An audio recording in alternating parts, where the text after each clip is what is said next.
so my name is Edward and I'm from Nina here in Tipperary, and I've been living here all my life, 46 years, so yeah.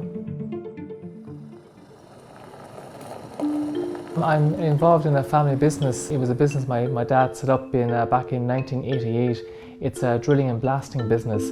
It's a tough industry, tough, from a point of view of running a business, and the competition as well. When we were going through a very stressful time in the business, and then I started doing yoga, my dad, he actually said to me after a while, "You've calmed down a lot."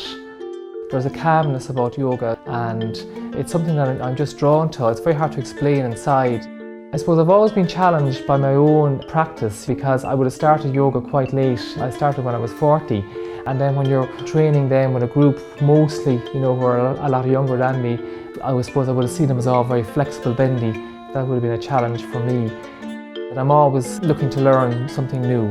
When I used to do my yoga practice, I used to be always trying to figure out in my head what muscle I was stretching, what I was engaging. I had so much passion for yoga, I just said, I'd love to teach this.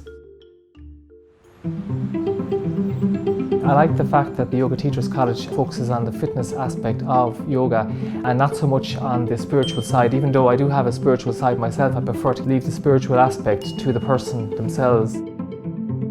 Yeah, teaching makes me feel great. I mean, I get a great buzz from teaching, inside.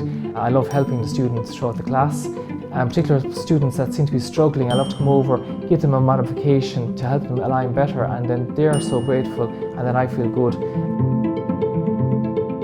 There's so many people out there that don't do yoga because they feel, I'm not flexible or bendy enough, can't touch my toes, I wouldn't be able to do it. Whereas I'd like to say to everybody that they can do yoga,